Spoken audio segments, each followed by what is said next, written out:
الحمد لله نحمده ونستعينه ونستغفره ونؤمن به ونتوكل عليه ونعوذ بالله من شرور أنفسنا ومن سيئات أعمالنا من يهده الله فلا مضل له ومن يضلله فلا هادي له ونشهد أن لا إله إلا الله وحده لا شريك له وأشهد أن محمدا عبده ورسوله الذي أرسله بالحق بشيرا ونذيرا وداعيا إلى الله بإذنه وسراجا منيرا فقد قال الله تبارك وتعالى في كلامه المجيد والفرقانه الحميد فأعوذ بالله من الشيطان الرجيم بسم الله الرحمن الرحيم قاف القرآن المجيد بل عاجبوا أن جاءهم منذر منهم فقال الكافرون هذا شيء عجيب أإذا متنا وكنا ترابا ذلك رجع بعيد قد علمنا ما تنقص الأرض منهم وعندنا كتاب حفيظ الحمد لله যাবতীয় প্রশংসা সে মহান আল্লাহ পাকের জন্যই, যিনি আমাদের ত্রাণকর্তা, যিনি আমাদের পালনকর্তা। জগতে যাহা কিছু আছে একমাত্র আল্লাহ সুবহানাহু ওয়া তাআলার জন্যই। কাজে তার প্রশংসা করে আমরা শেষ করতে পারি না, তাই সুরটিকে বাক্য দ্বারা সমর্পণ করে নিচ্ছি। সকল বলে আলহামদুলিল্লাহ। তারপরে ওরা বিশ্ব নবী আহমদ মুস্তাফা সাল্লাল্লাহু আলাইহি সাল্লাতু ওয়াসসালামের উপর শত সহস্র দুরূদ ও সালাম বর্ষিত হোক। সকল বলি সাল্লাল্লাহু আলাইহি সাল্লাম। আমরা আলোচনা করতেছিলাম জিনা সম্পর্কে। বলতে গেলে জিনা সম্পর্কে যে আলোচনা, আমাদের আলোচনা শেষ করেছে, আর আমরা বুঝতেও পেরেছি জিনার ভয়াবহতা, জিনার ক্ষতিকারক যে সাইট, ওই সাইটগুলো আমরা বুঝতে পেরেছি। এখন কথা হলো যে পাপী দুই ধরনের হয়ে থাকে।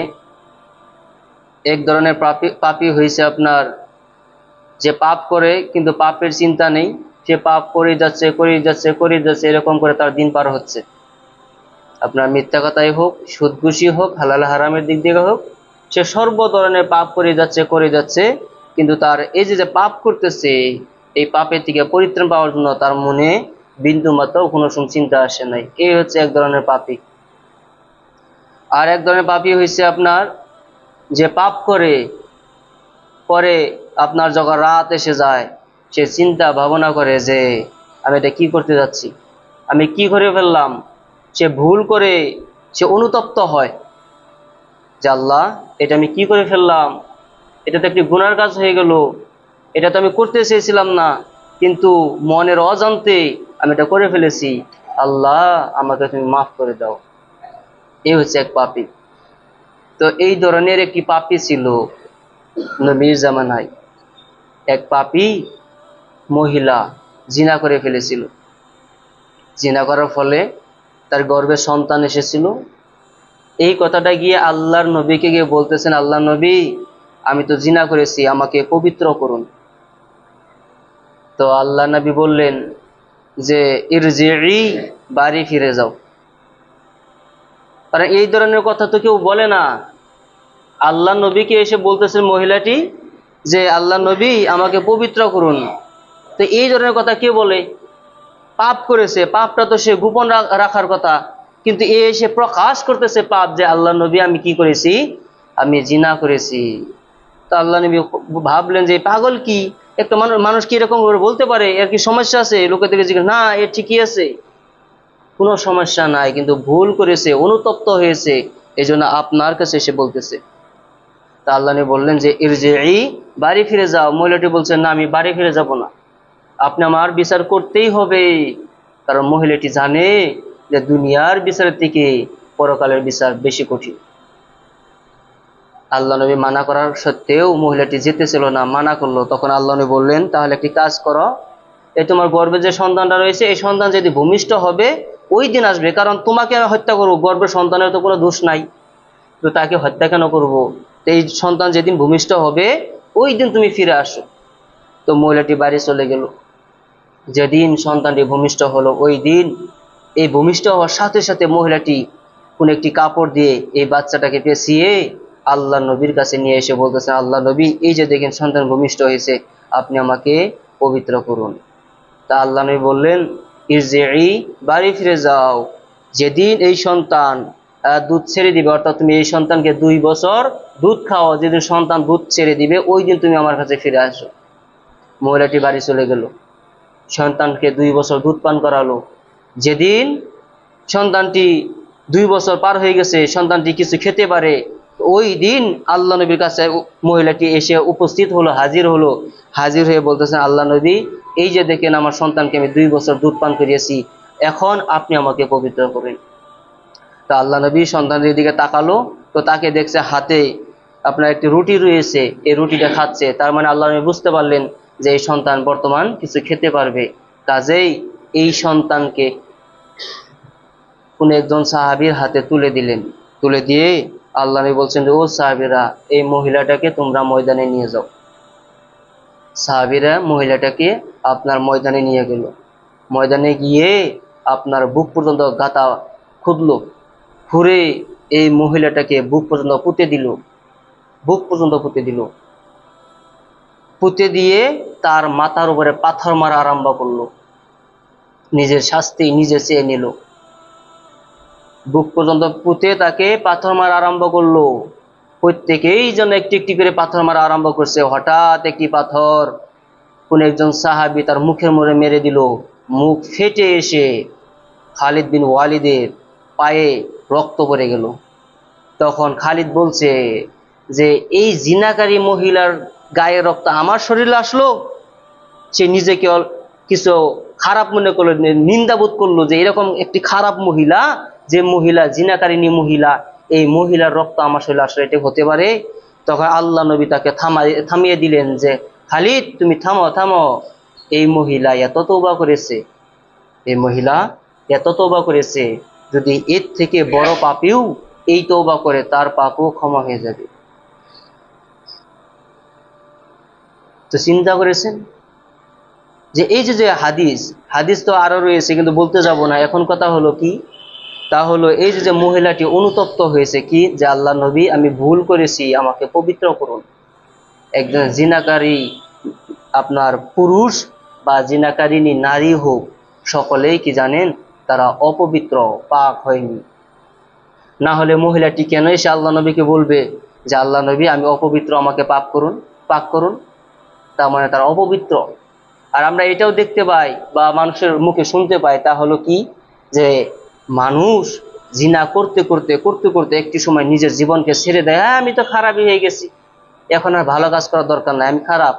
খারাপ মানে খারাপই, তার জীবনটাকে ছেড়ে দেয় যে আমি অপবিত্র, আমি পাক না। তো এইরকম করে নিজের জীবনকে ছেড়ে দেয়, কিন্তু যদিও এটা ঠিক না। আমরা অনেকেই রয়েছি যারা পাপ করি, আর পাপ করে আমাদের আশা ভরসা, বেঁচে থাকার যেটা ইচ্ছা, এগুলো সব ছেড়ে দিয়ে দিই, যে না, আমার জীবন শেষ, এখানে স্টপ হয়ে গেছে। জীবন এতটুকু নয়।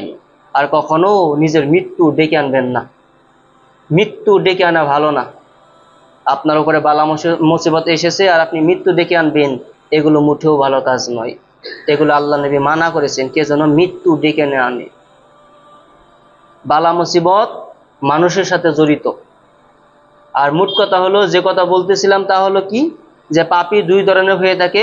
এক পাপী হচ্ছে আপনার নিষ্ঠুর, বুর্বক, মূর্খ, যে পাপ করেই যায় কিন্তু কখনো তার অনুভূতি নাই। আর এক শ্রেণীর পাপী রয়েছে, যে পাপ করে কিন্তু পাপ করার পরে তার মন মানায় না, আমি কিভাবে একটি রাত গত করতে পারি, আমি কিভাবে অপবিত্র অবস্থায় একটি রাত গত করতে পারি, কিভাবে একটি মিথ্যা সাক্ষী দিলাম, এই সাক্ষী দিয়ে আমার রাত গত করতে পারি। যদি এই রাতে আমার মৃত্যু এসে যায়। একজন পাপী তো সবাই পাপী, এমন তো কোনো মানুষ নাই যে পাপ করে না। বানিয়াদম সবাই পাপী, কেউ কম করে, কেউ বেশি করে, কেউ ছোট পাপ করে, কেউ বড় পাপ করে, কিন্তু সবাই পাপী। কিন্তু এই পাপীদের ভিতরে সব থেকে শ্রেষ্ঠ পাপী ওই পাপী যে পাপী নাকি আপনার পাপ করে সাথে সাথে আল্লাহর কাছে মাফ চায়। এই হচ্ছে সব থেকে ভালো পাপী। আর আমরা যদি পাপ না করতাম তাহলে আল্লাহ সুবহানাহু ওয়া তাআলা এই জাতিকে রাখতেন না। আল্লাহ এই পৃথিবীটাকে উল্টিয়ে দিয়ে আমাদের মতন মানুষকে ধ্বংস করে দিতেন আল্লাহ, যদি আমরা কি না করতাম, পাপ না করতাম।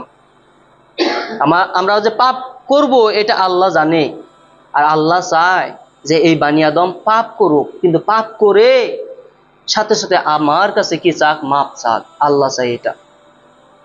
আল্লাহ নবী বলছেন যে তোমরা যদি পাপ না করতে তাহলে তোমাদেরকে উল্টিয়ে দিত, আল্লাহ ধ্বংস করে দিত, ধ্বংস করে এমন জাতিকে সৃষ্টি করত যে জাতি আগাবেলা পাপ করে বিকেলবেলা আল্লাহর কাছে বলতো, আল্লাহ গো আমার ভুল হয়েছে, তুমি আমাকে মাফ করে দাও। তার মানে পাপ করা বড় কথা নয়, কিন্তু সব থেকে মূর্খামি, সব থেকে অজ্ঞ কাজ তা হলো কি, পাপ করে ঘরে বসে থাকা। এখন কথা হলো, এই যে মহিলাটি দেখলেন, এই মহিলা কিন্তু পাপ করেছিল কিন্তু ঘরে বসে থাকে নাই, আল্লাহ নবীর কাছে এসে নিজের জীবন দিল। কেন? মহিলা জানে যে দুনিয়ার যে আযাব, দুনিয়ার যে শাস্তি, যে কষ্ট হবে, এই কষ্ট থেকে পরকালের কষ্ট এর থেকে হাজার হাজার গুণ বেশি কষ্ট হবে। এবার আপনাকে যদি আমি বলি, আপনি দেখতে পাবেন যে আমাদের মতন যে মানুষ, এই মানুষরা পাপ করে ঘরে বসে থাকে। আমাদের মতন মানুষ সব থেকে বেশি গুনাহ করে কোন কাজে জানেন? মিথ্যা কথায়। মিথ্যা কথায়। এখন আমরা মনে করি যে মিথ্যা কথা বলা বোধহয় একটা ছোট পাপ, কাবিরা গুনাহ। আপনি জানেন মিথ্যা কথা বলা কাবিরা গুনাহ, মিথ্যা সাক্ষী দেওয়া কাবিরা গুনাহ, ছোট মোটো পাপ নয় এটা।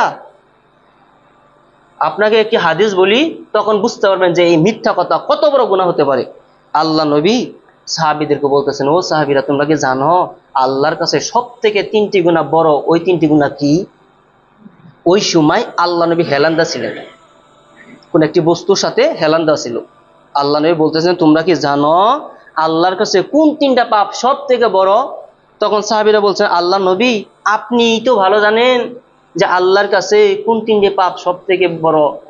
ওই সময় আল্লাহ নবী কোন একটি বস্তুর সাথে হেলান দেওয়া অবস্থায় বলতেছেন, 1 নম্বর সব থেকে বড় গুনাহ তা হচ্ছে আল্লাহর সাথে কাউকে শরীক করা। আল্লাহর সাথে কাউকে শরীক করা, অর্থাৎ শিরক করা হচ্ছে 1 নম্বর গুনাহ।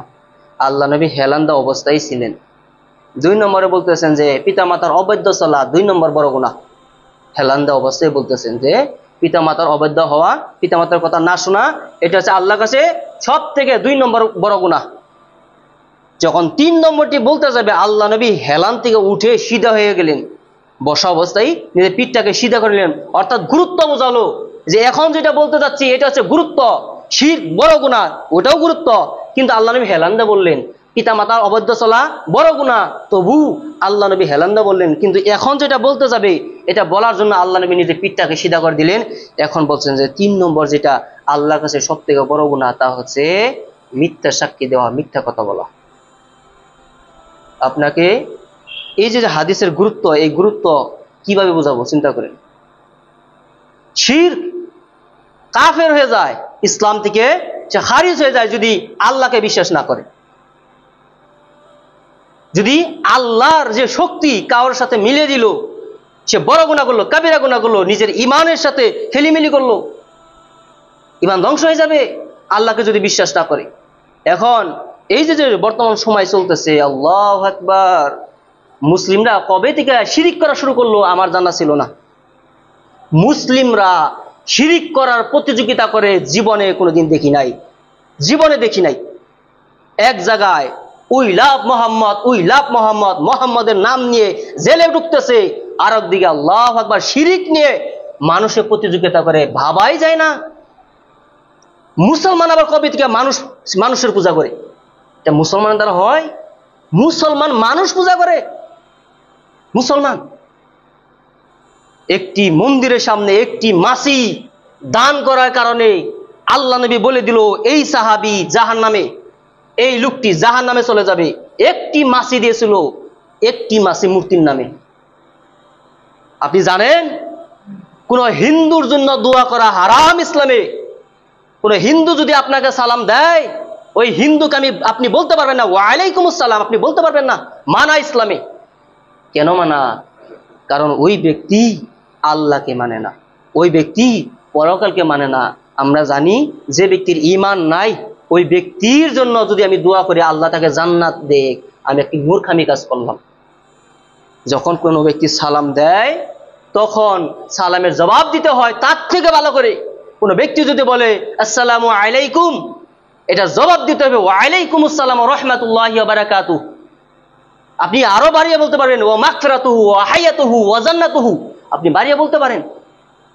কিন্তু দেখেন যে একটি হিন্দু যখন সালাম দেয়, ইসলাম বলেছে যখন কোনো অমুসলিম সালাম দিবে তুমি বলবা আলাইকুম বা ওয়া আলাইকুম, আলাইকুম বা ওয়া আলাইকুম, তোমার উপরেও। কারণ এক ইহুদি আল্লাহর নবীকে সালাম দিয়েছিল। কি সালাম দিয়েছিল? যে আসসালামু আলাইকুম, আসসালাম লা বলে নাই, আসসালামু আলাইকুম, এরকম ধরনের সালাম দিয়েছিল। লামটা বলে নাই, লা আসসালা এটা বলে নাই, আসসালামু আলাইকুম এরকম করে আলাইকুম এইভাবে বলেছিল। এইভাবে বলার সাথে সাথে আল্লাহ নবী বললেন আলাইকুম, অর্থাৎ এটার অর্থ কি জানেন? এই সালামের অর্থ হলো তুমি তাড়াতাড়ি মরো। আল্লাহ নবীকে সামনে সামনে এসে বলতেছে আপনি তাড়াতাড়ি মরেন। তো আল্লাহ নবী সালামের জবাব দিল কি আলাইকুম, তুমি যেটা আমার জন্য দোয়া করলা এটাও তোমার উপরে। এই কথা শুনেছিল হযরতে আয়েশা ঘর থেকে শুনে মাথা গরম হয়ে গেছিল। তখন আয়েশা তাকে লানত করেছে, ওই যে সালাম দিল ওই সালাম দেওয়ার লোকটাকে লানত করেছে। তখন আল্লাহ নবী বললেন যে আয়েশা থামো থামো থামো, ওই লোকটি আমাকে যতটুকু বলেছে আমিও তাকে অতটুকুই বলেছি, বেশি বলার দরকার নেই। এই জন্য কোন মুসলিম যদি সালাম দেয় জবাব, অমুসলিম যদি সালাম দেয় কি জবাব দিতে হবে? আলাইকুম। এটা নিয়ে ইখতিলাফ রয়েছে। অধিকাংশ ওলামার মতে, অধিকাংশ মানে 100-র মধ্যে 99 জন ওলামার মতে আলাইকুম জবাব দিতে হবে। 1% আলেমের মতে ওয়ালাইকুম আসসালাম ওয়া রাহমাতুল্লাহি বলা জায়েজ। যদিও এটা বিরোধিতা অনেক উলামারা করেছে। কি উলামারা বিরোধিতা করেছে? কারণ একজন যদি হিন্দু সালাম দেয় আর ওই সালামের জবাব যদি তুমি দাও যে ওয়ালাইকুম আসসালাম ওয়া রাহমাতুল্লাহি ওয়া বারাকাতুহু, তাহলে দোয়া করা হলো যে কি ওয়া রাহমাতুল্লাহি, এই যে শব্দটি এটা নিয়ে ইখতিলাফ। আল্লাহর রহমত ওই লোকটি পাবে মানে এটা হতে পারে নাকি? তার জন্য তুমি কি হিসেবে আল্লাহর রহমত দোয়া করতে পারো? যে ব্যক্তিটি আল্লাহকে মানলো না, যে ব্যক্তিটি জান্নাতে বিশ্বাস করলো না, জাহান্নামে বিশ্বাস করলো না, ওই ব্যক্তির জন্য তুমি কিভাবে দোয়া করতে পারো যে ওয়া রাহমাতুল্লাহি? তুমি বলতে পারো ওয়া বারাকাতুহু ওয়া হায়াতুহু, তুমি বলতে পারো ওই হিন্দুর জন্য, কিন্তু তুমি বলতে পারো না যে কি ওয়া রাহমাতুল্লাহ। এই রাহমাতুল্লাহ কেউ কেউ আপনার ভাঙনি করেছে, তা হলো কি রহমা, আল্লাহ রহমত হচ্ছে আল্লাহ জান্নাত। একজন হিন্দুর জন্য তুমি কিভাবে দোয়া করতে পারো যে আল্লাহ তাকে জান্নাত দিক, যার ঈমানই নাই? আর এই সময়ের যে হুজুর, আল্লাহু আকবার, হুজুর মাদ্রাসার ছাত্রদের নিয়ে শিরিক করে হুজুর। আপনাকে এই হাদিস পূর্ব বলেছিলাম যে সর্বপ্রথমে যে ব্যক্তি জাহান্নামে যাবে তারা হচ্ছে হুজুর, সর্বপ্রথমে যে ব্যক্তি জান্নাতে যাবে সেও হচ্ছে হুজুর। তো হুজুরের মাঝে পার্থক্য রয়েছে, হুজুরের মাঝে পার্থক্য রয়েছে। আপনি আপনার দোকান, নতুন দোকান স্টার্ট করার জন্য আমাকে মুনাজাত ধরাবেন, নিয়ে যাবেন, আর আমি জামু আর এক প্লেট খামু, এই হুজুরের সমস্যা রয়েছে। এখন বলবেন হারে মুনাজাত করা তো ভালো কাম, হারে এই করা তো ভালো কাম, ওই করা তো ভালো কাম। বিষয়টি এরকম নয়। ইসলাম কারোর আবেগ দিয়া চলে না, ইসলাম চলে বিবেক দিয়া। আবেগের কাজের নাম ইসলাম নয়। আমরা এমন সময় এসে যায় যে আমাদের এই আবেগের সামনে বিবেক হারিয়ে ফেলি। কত মানুষ তার মা বাপকে ভালো পায়, কোনোদিন দেখলাম না তার মা বাপ মরার পরে ওই ফটোর মধ্যে ফুল চড়িয়ে দিল, মোমবাতি ধরিয়ে দিল, আগরবাতি ধরিয়ে দিল। শিরক যেই হোক না কেন, আল্লাহর নবী মারা গিয়েছে, আল্লাহ নবীর কবরে কোথায় মোম জ্বালানো হলো? আল্লাহ নবীর জন্য সাহাবীরা নিজের জীবন দিয়ে দিছে। তার মানে এই জাতি প্রমাণ করে দিল আমাদের সামনে কোনো নবীর ভালোবাসা কিচ্ছু নাই, আমাদের সামনে আল্লাহর ভালোবাসা কিচ্ছু নাই। যদি আল্লাহর ভালোবাসা থাকতো তাহলে লোকেরা মসজিদমুখী হতো। শুক্রবারে ওয়াক্তীয় নামাজের সমান লোক এখন পর্যন্ত হয় নাই। আপনি যান, কিছু কিছু মসজিদ রয়েছে যে মসজিদের মানুষগুলো দেখলে মনে হয় এখানে ইসলাম জিন্দা রয়েছে। আমাদের কড়াগাড়ি অঞ্চলে কখন যে ইসলাম মৃত্যুবরণ করেছে, এই ইসলামকে গলা টিপে হত্যা করা হয়েছে এই কড়াগাড়ি গ্রামে।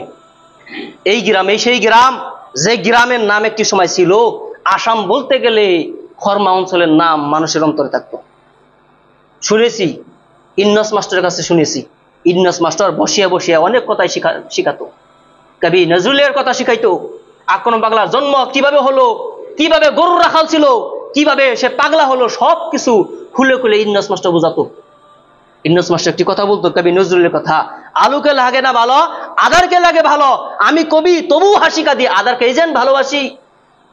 আমার এই দুনিয়ার জীবন, এই জীবন আমার পছন্দ না, এই দুনিয়ার জীবন আমার পছন্দ না। ওই যে কবরের অন্ধকার জীবন, ওই জীবনকে আমি ভালোবাসি। কবি নজরুলের কথা এটা, এই কথাগুলো বুঝাতো। এখন বুঝি যে এই যে কড়াগাড়ি অঞ্চলে একটি সময় ছিল, তিনি বলতেন যে এই অঞ্চল এক নামে লোকেরা বলতে পারতো যে খরমা। খরমা যাওয়ার সাথে সাথে মানুষের পর্দার কথা মনে পড়তো, খরমা আসার সাথে সাথে মানুষের পরহেজগারির কথা মনে পড়তো। ওই খরমা বর্তমান খরমা নাই, এই খরমা হচ্ছে বর্তমান মুনাফিকের জায়গা। যদি অধিকাংশ মুনাফিক দেখতে চান, খরমা অঞ্চলে ঢুকে যান, আপনি মুনাফিক দেখতে পাবেন, শিরকারী দেখতে পাবেন। আগে শুনতাম যে আহলে হাদিস লোকেরা সকল গুনাহ করে কিন্তু একটি গুনাহ করে না, ওই গুনার নাম হচ্ছে শিরক গুনাহ। আহলে হাদিসরা কোনোদিন শিরক করে না। সকল আহলে হাদিস উলামারা এই কথা গলার রক খাড়িয়া খাড়িয়া খাড়া করিয়া বলতো। আহলে হাদিসরা চুরি করতে পারে, জিনা করতে পারে, সুদ খেতে পারে, ঘুষ খেতে পারে, কিন্তু শিরকের মতন গুনাহ করতে পারে না। কিন্তু এই আহলে হাদিসের জাত, আহলে হাদিসের গোষ্ঠী দেখিয়ে দিল না, কিসের আহলে হাদিস কিসের হানাফি, সকলেই শিরিক করে, সকলেই শিরিক করে। দেখিয়ে দিল শিরিক করা কাকে বলে। আল্লাহু আকবার। আপনি চিন্তা করতে পারেন। এখন আপনাকে বলি, এই কথাটা আপনাকে বুঝিয়ে দিয়ে আপনি বুঝতে পারবেন যে কোনো মানুষ মৃত্যুবরণ করলে তার ফটো নিয়ে তার ঘাড়ে ফুল চড়িয়ে দেওয়া, মোমবাতি ধরানো, আগরবাতি ধরানো, এইগুলো হচ্ছে ঈমান কাটার কর্ম। ঈমান কেটে যাবে, যে ব্যক্তি করলো ঈমান কেটে যাবে, তার ঈমান থাকবে না। কারণ এই লোকটি দেখবেন যে এই কাজ করেছে, যখন করেছে তার জোহরের নামাজ নাই, আসরের নামাজ নাই, মাগরিবের নামাজ নাই, এশার নামাজ নাই। তার মানে এই ব্যক্তি প্রমাণ করে দিল, এই ব্যক্তি সাক্ষী দিল, আল্লাহ তোমার থেকে বড় যদি হয় এই ব্যক্তি হয়। আপনি বুঝে নিন, তোমার থেকে যদি বড় হয় এই ব্যক্তি হয়। নবী মানা করেছে যে তোমরা পুজো করো না, এরা পুজো করে দেখিয়ে দিল আল্লাহ নবী আপনাকে আমরা মুখে মানি কিন্তু আমলে কোনোদিন মানবো না। এই মুসলিম জাতি নবীর জন্য জীবনে কিছু একটি করলো, নিজ চোখে কোনোদিন দেখলাম না। এই মুসলিম জাতি আল্লাহর জন্য কিছু একটি করিয়ে দেখিয়ে দিল, চোখে পড়লো না, কিন্তু এরা দেখিয়ে দিল, এরা ইতিহাস গড়িয়ে দিল যে কি শিরক কিভাবে উচ্চ পর্যায়ে নিয়ে যেতে হয়। এই কথাই আল্লাহ নবী বলছেন, এই কথাই আল্লাহ নবী বলছেন যে শেষ জামানায় ঈমান বাঁচানো এত সহজ ব্যাপার নয়, এত সহজ ব্যাপার নয়।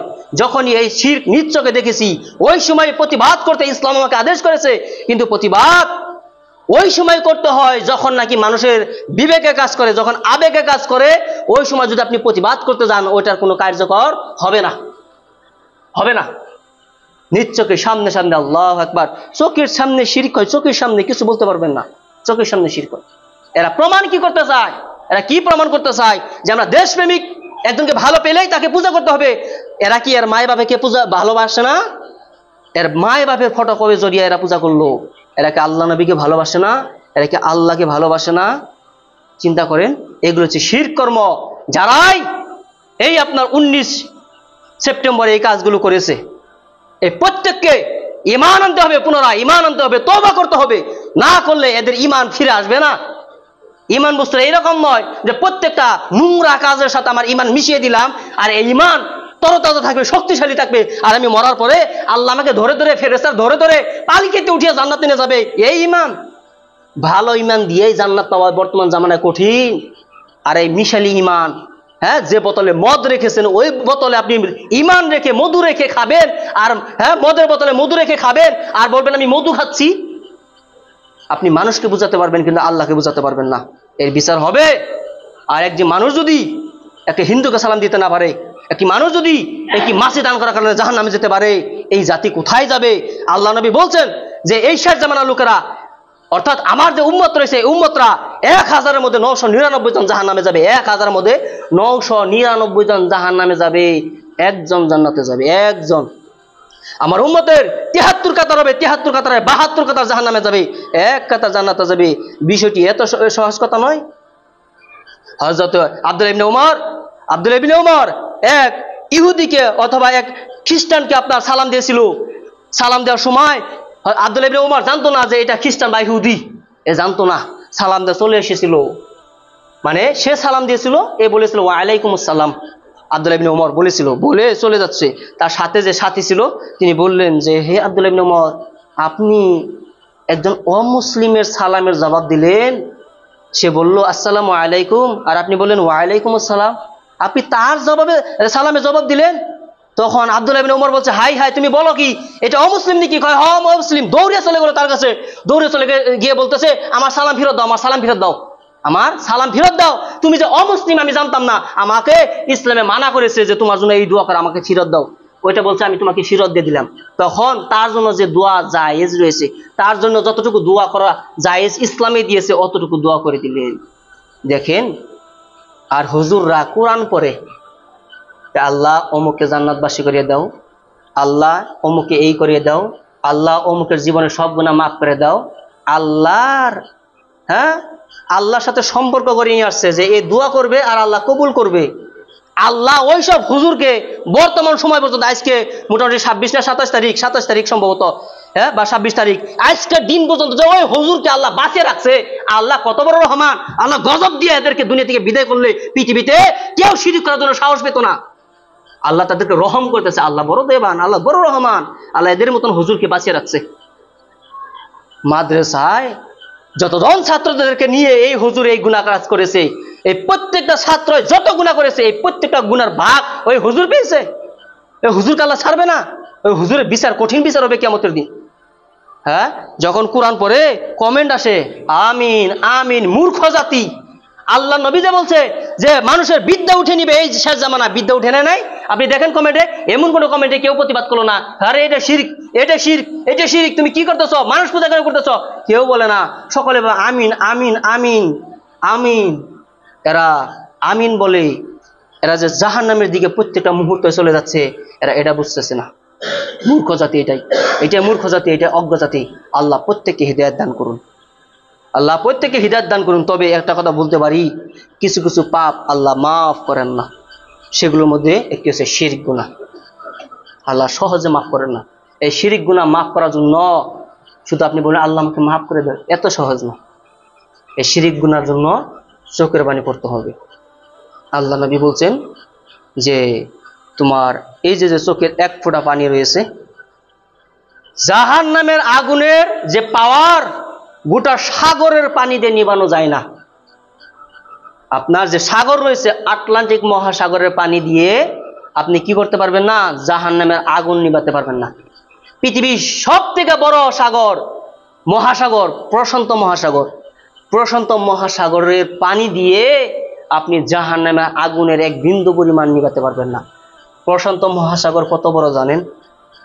পৃথিবীতে যত মাটি রয়েছে না, যত মাটি, এই সকল মাটি যদি প্রশান্ত মহাসাগরে নামিয়ে দেন না, ভিতরে ঢুকে যাবে, আশেপাশে বাঁচবে না, পারে বাঁচবে না। এত বড় প্রশান্ত মহাসাগর, এত বড়।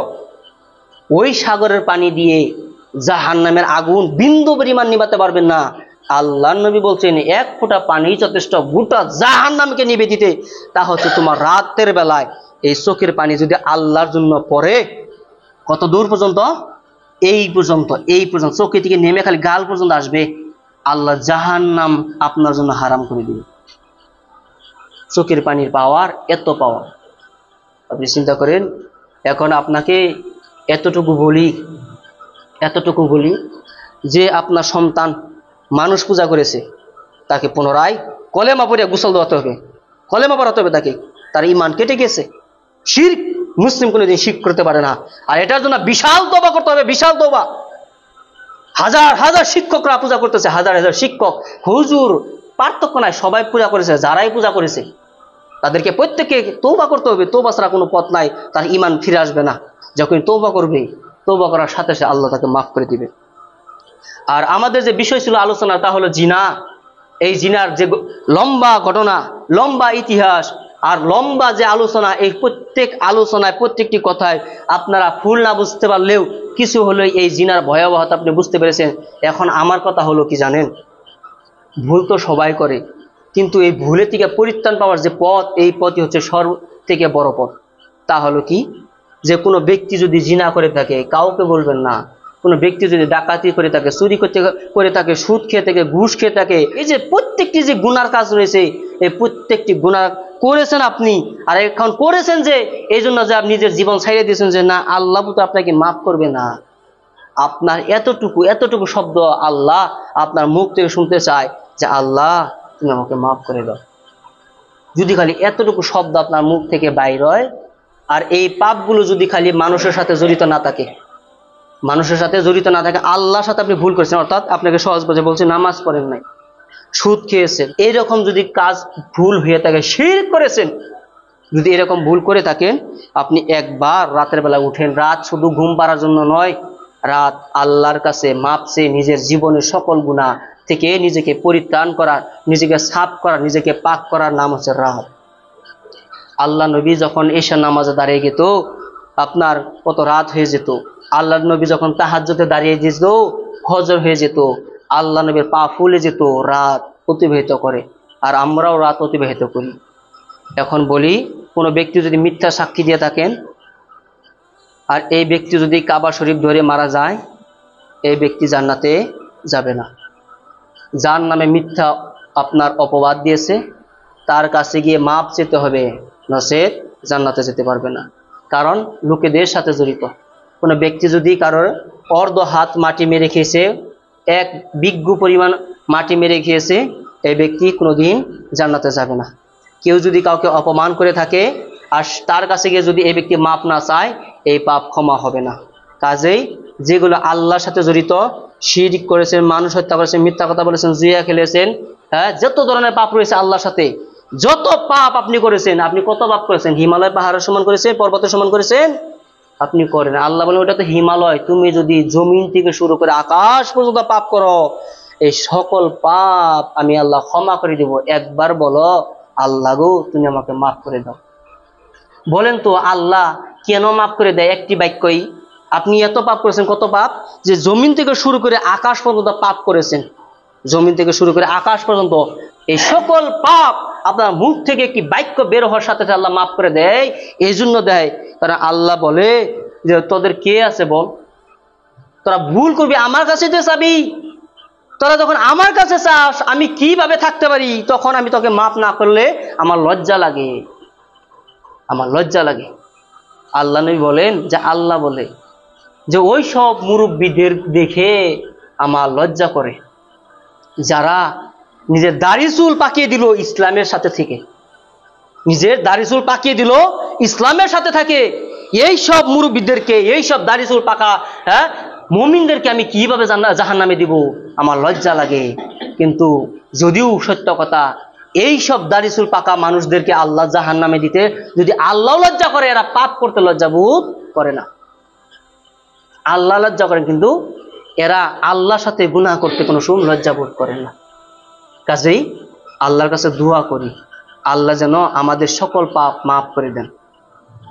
আল্লাহর কাছে দোয়া করি, এই যে আমাদের কারাগারি অঞ্চলে যে শিরক ঢুকেছে, মুনাফিক ঢুকেছে, এই প্রত্যেককে আল্লাহ সুবহানাহু ওয়া তাআলা হিদায়াত দান করুন, আমিন। আল্লাহ সুবহানাহু ওয়া তাআলা এই কারাগারি অঞ্চলে যে সব লোক রয়েছে, এই সব লোকেদের অন্তরে পুনরায় ঈমান ফিরিয়ে দেখ। না হলে যে অবস্থা মসজিদের উক্ত নামাজেও এর থেকে বেশি মানুষ হয়, আর শুক্রবারে এই অঞ্চলে মানুষ নাই, তার মানে লোকেদের ঈমান চলে গিয়েছে। আর লোকেদের ঈমান চলে যাওয়া মানে, লোকেদের ঈমান চলে যাওয়া মানে আল্লাহ এর উপরে রাগান্বিত, অর্থাৎ আমাদের উপরে আল্লাহ রাগান্বিত। আল্লাহকে বলি, আল্লাহ তুমি আমাদের উপরে রাগ করো না, আমাদেরকে হিদায়াত দান করো না। আমিন। প্রত্যেকেই 5 ওয়াক্ত সালাত আদায় করার জন্য তৌফিক দান করুন, আমিন। মিথ্যার মতন বড় গুনাহ থেকে আমাদেরকে রক্ষা করুন, আমিন। ওয়া আখির দাওয়ানা আনিল হামদুলিল্লাহি রাব্বিল আলামিন।